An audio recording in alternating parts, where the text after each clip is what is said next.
Hi and welcome. I'm Carolyn White, and I'm so glad that you are here today, taking a moment or two out of what I'm sure are very busy, demanding lives, and taking this time just for yourself to stop, to maybe rest, and hopefully reset. As mompreneurs, you are constantly at the intersection of parenting demands and entrepreneurial stress. And together you are operating in this high stress, problem solving mode on an almost 24/7 basis.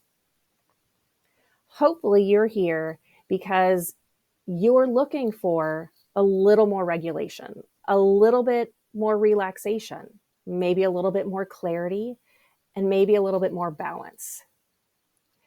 As a mompreneur, I have caught myself endless times saying, I just need a break. I have too much to do and I have no idea how I'm going to get it all done. And that's why I'm here today to share with you some science-backed strategies on how to reset from this constant chaos of stress. In addition to being a mompreneur, I'm also a licensed clinical social worker, and I've used these strategies for myself, for my friends, and for my clients. So I am a mom of two fantastic but slightly feral toddlers. I work full-time for a company, as well as I am a full-time business owner providing private practice and mental health counseling. I focus on anxious, overwhelmed, and stressed out professionals with incredibly demanding careers and really work on supporting them in understanding how their stress impacts their performance, how their anxiety and trauma get in the way of feeling successful and having healthy, fulfilling relationships. And so today, if nothing else, what I want you to take away is that stress is not the enemy. It's really the lack of recovery that is. And so as moms and business owners, you have this incredible invisible load. You are constantly multitasking, and it's not just all of your personal life, but it's also your family's lives as well as the livelihood of your business. And so you have potentially this chronic stress that starts to impact your decision making, your creativity, and your family.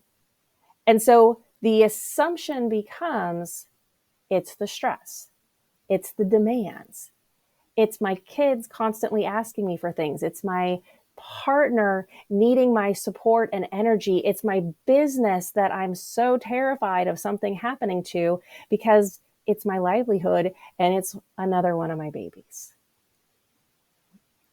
And so that stress really feels like it's the enemy.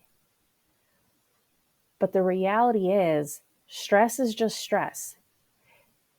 For so many mompreneurs, it's that you don't have the opportunity to recover from the stress. And so looking at the science of stress, we're really looking at the fact that stress is not good or bad. Stress is just a natural reaction to demands or threats that are going on around us or inside of us. These also might be real demands and threats, but they also might be perceived demands or threats. And that becomes important because what we're going to be looking at is what are the things that we have control over and what are the things that we don't have control over. And from there, how do we tap in to what's going on in our bodies and in our brains to help us move through the cycle of stress? So the way stress works is we get activated, we reach the peak, and then ideally we recover. But here's how it often goes. We get activated. This might be I wake up and the first thing I think about is, oh my goodness, I have a deadline on that project and I'm feeling behind. But wait, you're a mompreneur. So actually, that stress might start even before that. It might start at 4 a.m. when one of your kids comes into your bedroom and is saying, Mom, I need something from you. And so that's pulling you out of your sleep, which creates a stress response in your body, which then starts that activation process. So even before you're able to recover, then you have the thought about the demand. You have the thought about the deadline. You have the thought about making lunch. You have probably 100 different thoughts within a span of just a few moments upon waking of all the things you have to do that day. And that's where we look at it might not be a real threat, but our body and our brain is perceiving it as a threat. And so all of that builds, and instead of being able to recover, we find ourselves getting out of bed, going into the kitchen, and maybe being asked for milk or water or money or question after question after question. And so again, we find ourselves being activated.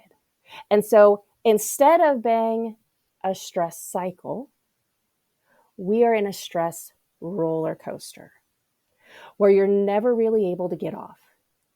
And so if you're feeling burned out, if you're feeling overwhelmed, if you're feeling like you're on a roller coaster and you can't get off, it's because you are. Because there isn't a balance in your ability to have your stress response activated, to reach that peak, and then to find yourself able to recover. And so what's going on in your brain and your body is that your autonomic nervous system, so basically your nervous system, is receiving all of these cues and trying to evaluate, is it safe? Is it not safe? And what's the risk? If something is happening, maybe it's your child waking you up in the middle of the night, maybe it's a thought about, oh my goodness, I just woke up, it's 4 a.m., I have all these things to do. And that thought alone, or even just the waking up, the process of waking up, is enough to get your sympathetic nervous system going. And so we've got two parts of our autonomic nervous system. We've got our sympathetic, which is our get up and go, and we have our parasympathetic, which is our rest and relax. And we need both of these working together to help keep us in balance. When we are stressed, it's an activation of that sympathetic nervous system. It's getting us up and getting us going.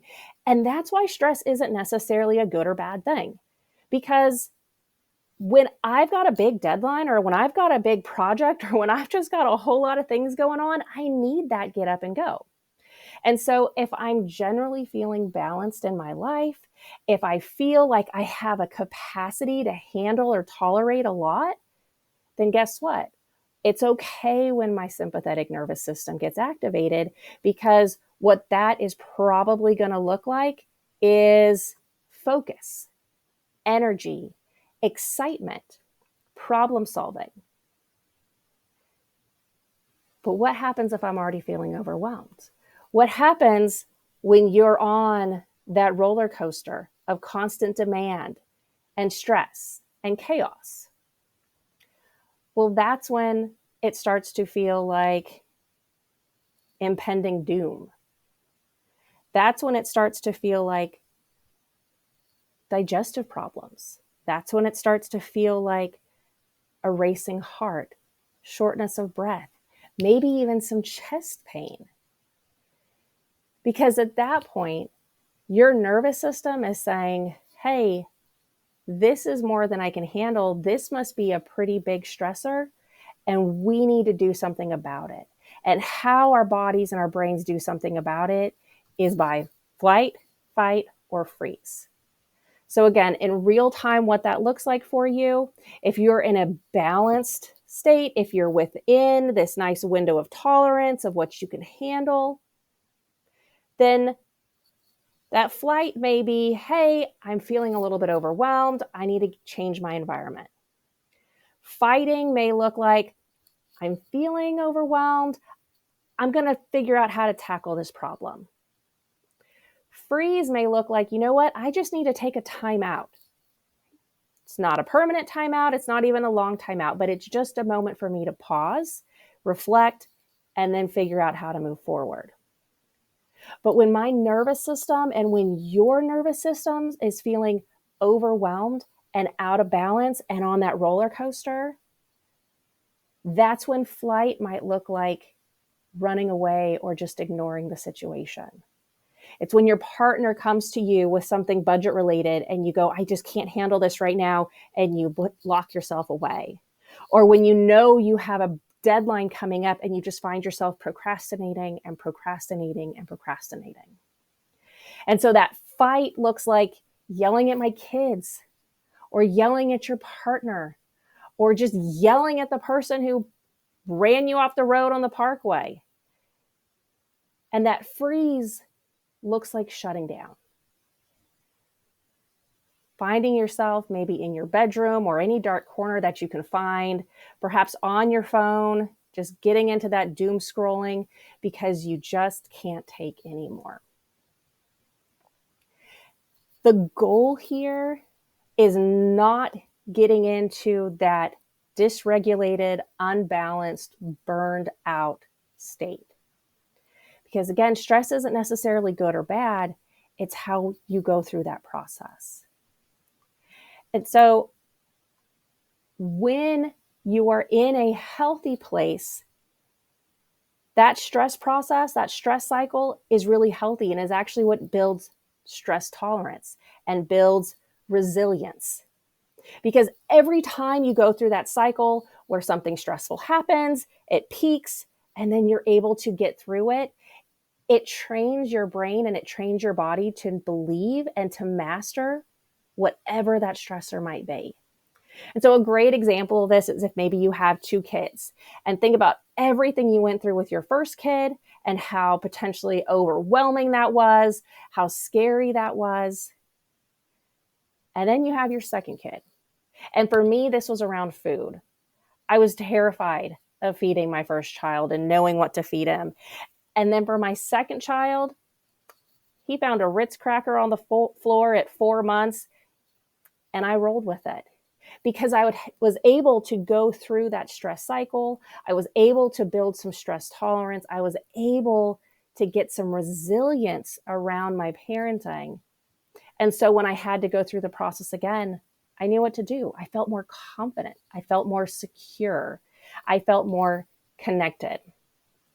And so that's really the goal, is going through this stress, but making sure you get through to that recovery place, to be able to reset, to find some moments of rest so that you can build up that tolerance, so you can build up that resiliency, so you can build up that mastery. Because honestly, you don't need a long rest. You just need a rest. And so what we focus on in order to do this is going to be a combination of our brains as well as our bodies. And so our body actually receives about 80% of what we're receiving, right? And it's going to communicate that up to our brain. Whereas our brain is going to receive about 20% and communicate that down. So if I'm trying to do something different, it's a lot harder to talk myself into it than to physically do it. So what we're going to be doing here is recognizing that our brain's role is to notice the thought patterns that are influencing the stress response. And the body's role is to be able to regulate what's going on with those stress responses. And that is going to encourage that mental clarity. And so a great example of this is, again, if you wake up in the morning and your first thought is about how stressed out you are, then you are going to feel stressed out. But also, if you're going about your day and you're starting to feel maybe short of breath because you haven't been breathing, your body is going to register that as potentially anxiety and send that up to your brain. And again, we're going to get into that feedback loop. So what we're looking for here is a brain connection and a body connection in order to get through to that stress recovery. So when you are feeling stressed out, the place we're going to start is the body, because again, the body is what's receiving the majority of signals and sending that up to the brain. And so here are some options for quick ways to reset your body. The number one is always breathing, because honestly, most of us aren't. If you ever notice that you are holding your breath, you've probably been doing it for a while. And so just pausing and breathing will have a huge impact on resetting your nervous system. Another quick and easy option is activating your vagal nerve. So there's a nerve that runs through your heart, and by humming, because it runs through your neck, humming, doing a chant, if you have a prayer, a mantra, or even just swallowing, can help activate that and trigger that relaxation response. Sensory input is quick and easy way to reset. Grabbing something to eat or drink, especially if it is very cold or very hot or has a very strong taste. Coffee, if you are a coffee drinker, is a phenomenal sensory input. It's hot, it has a very strong smell, and it has a very strong taste. And so you're knocking out a lot of sensory input that is going to help to reset your body, which is also going to reset your brain. Sounds that are going to be regulating for you, as well as just getting outside and getting some sunshine, are all really great ways to get some immediate sensory input to help reset whatever might be going on with your body. Movement is another good one. If you find yourself feeling antsy or feeling really tense, you're going to want to respond in kind to reset. And that's where movement comes in. So just doing a gentle stretch. A really good one is just doing a gentle torso turn and looking over your shoulder, and then doing the same thing with a gentle torso turn and looking over your shoulder, because that eye movement is going to really help regulate your nervous system as well as get your body moving. Shaking out the tension, right? Or doing some muscle tension and relaxation, and targeting all of your major muscle groups, particularly your jaw, your neck and shoulders, your hips, your thighs, and even your feet. The last one for a body reset is doing tapping. So the easiest way to do tapping is you can just cross your arms and slowly tap side to side. You don't want to do this too quickly, because that can actually activate your nervous system. You're just going to do maybe 15 taps very slowly. Another way to do it is you cross your thumbs and you can just do your collarbones, right below your collarbones, or you can just do it here, right below your collarbones. Again, you don't want to do a lot of this. Maybe 10, 12 is enough to help reset what's going on with your body. And so again, I said the key here is that we need to reset our body, but we also need to reset our brain. And so when we look at that brain reset, one of the most effective ways to do it is to engage in some thought reframing. And so an easy way to remember this is just ABCDE. We're going to identify the stressor. So whatever that adversity is that you're experiencing, it might be in your business, you are struggling with a project, and that project is making you worry about losing money. And so your belief is that if I don't get this project done, I'm going to lose my business. So you recognize that the consequence, your emotional and physical result, is that you're feeling scared, you're feeling worried. And so how do you challenge this? How do you dispute this? Well, you recognize that this one project isn't going to make or break your business. And so you pull up some evidence. Maybe you've got 5 projects that you're bidding on right now. Maybe you look at where you've been successful for to help dispute whatever that belief is. And then we have to energize it. We have to have that empowering belief that is going to reinforce where we're looking to go. And so pulling on that evidence, you know what? I've actually been really successful. I've nailed 80% of my last project proposals. And so I can develop a more empowering belief and get myself energized, because again, that's what we're trying to do. We're working our way through that stress cycle. So we're feeling stressed, right? We're recognizing what's going on. We're recognizing our emotional response, and we're allowing ourselves to recover from that. This doesn't have to be something that takes hours or days or years. We're talking about minutes here. When you put all this together, the emphasis is really going to be on being able to connect. And it's connecting your body with your brain so that you are able to have these moments of rest. It's not, I need to, run away from my family. I need to run away from my business. I need to run away from my life. Although I know that I have been there, and I know so many of you have had those moments of just thinking, I just need to get away, or I just need a break, and thinking, man, I need a break for not only maybe a couple hours, but a couple days or even a whole week.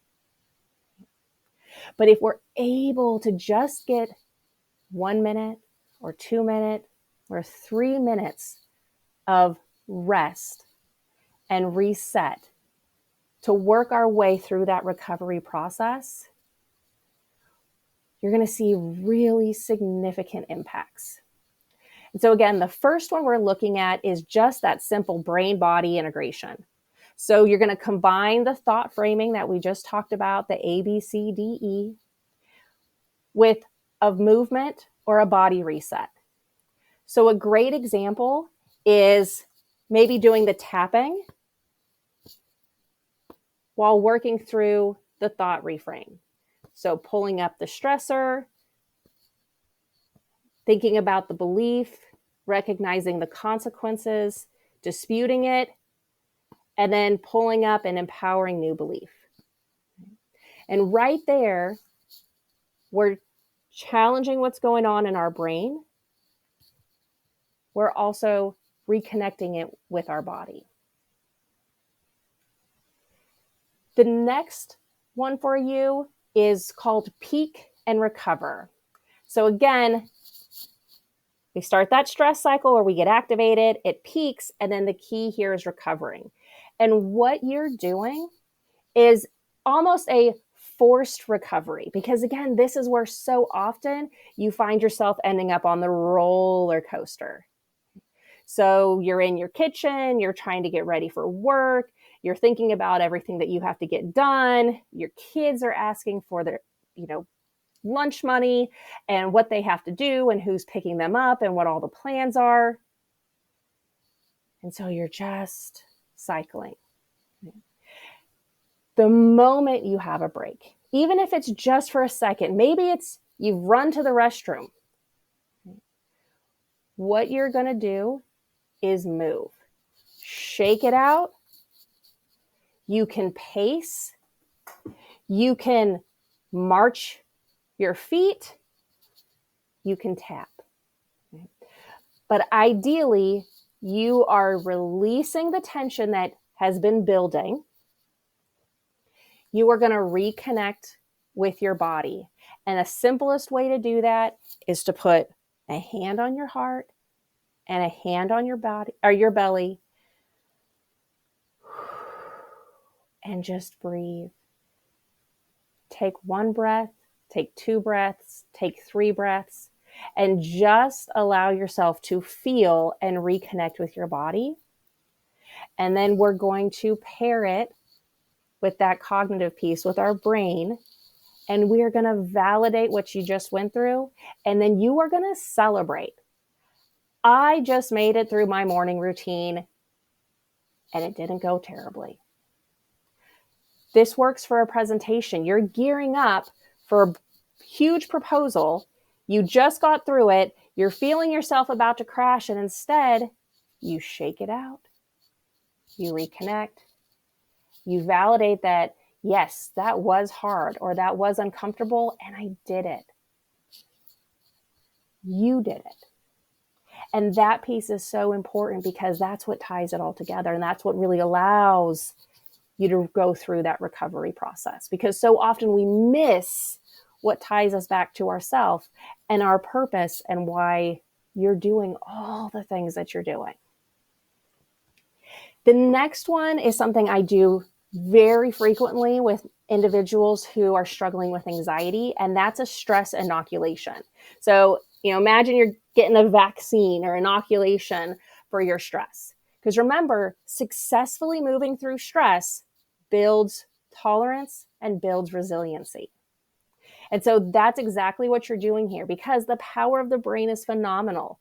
And they've actually found that just visualizing can make us successful when trying to do it in real life. Right?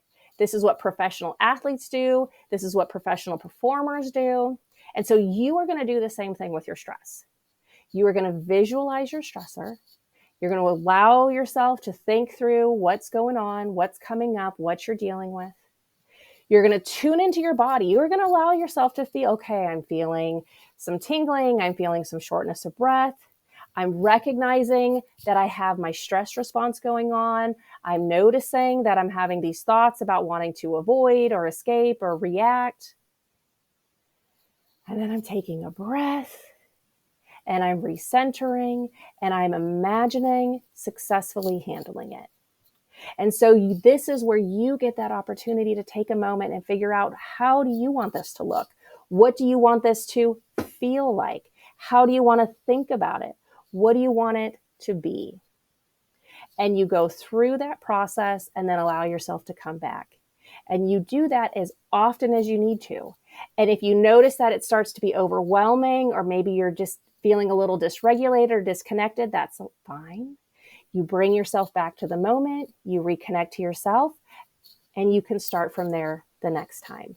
And you allow yourself to just build up and build up and build up. And as you're doing this, you are going through the stress activation, you are hitting a peak, and then by reconnecting to your body, you're recovering. And you are already building up that resiliency to whatever stressful experience might be going on or might be coming up. The last one I have for you is something that I probably do for everyone. I'll tell you, I do it for myself, but it's something that I prescribe to almost every client I see, and that's the one thing rule. You have 1,000 things on your to-do list, and your brain cannot handle it. And just the thought of having 1,000 things feels overwhelming to your brain. And so with the one thing rule, you are going to pick one thing, one task for your business and for your personal family to do each day. And the first reaction I always get is, Carolyn, that's impossible. I've got too many things to do. And you do. But your brain can only handle so much. Your body can only handle so much. And when it thinks about all these things, it goes, oh my gosh, I don't know what I'm going to do. And so you start by taking a breath and you pick one thing. And this is the one thing you have to do. This is the one thing you're going to focus on. This is the one thing that you're going to commit to.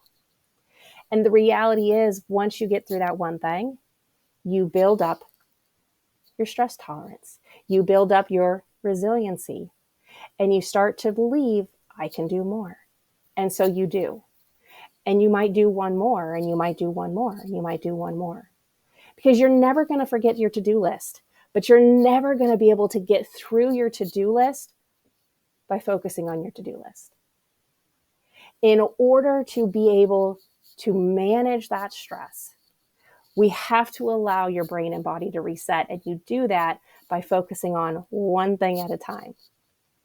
And you're going to do that one thing, and you're going to feel good about that one thing, and you're going to celebrate that one thing. And then you get to move on to the next one. And so what I want to know is, what will you commit to doing today that's going to prioritize your well-being? What are you going to commit to reset? It doesn't have to be something big. It can be a body reset. It can be a brain reset. It can be one of the resets where you connect. You don't need 5 minutes. You barely even need 2 minutes. And in some cases, you can do it in less than 1 minute. But the key becomes, what are you going to commit to? Because it's not about doing everything phenomenally. It's about starting somewhere and building up that capacity, and knowing that these small, consistent efforts are what's going to lead you to that long-term resilience. And so I want to thank you so much for allowing me to be a part of your day, and know that just by showing up, just by being present, you are already committing to your stress reset. And so again, thank you so much, and I hope you have a great day.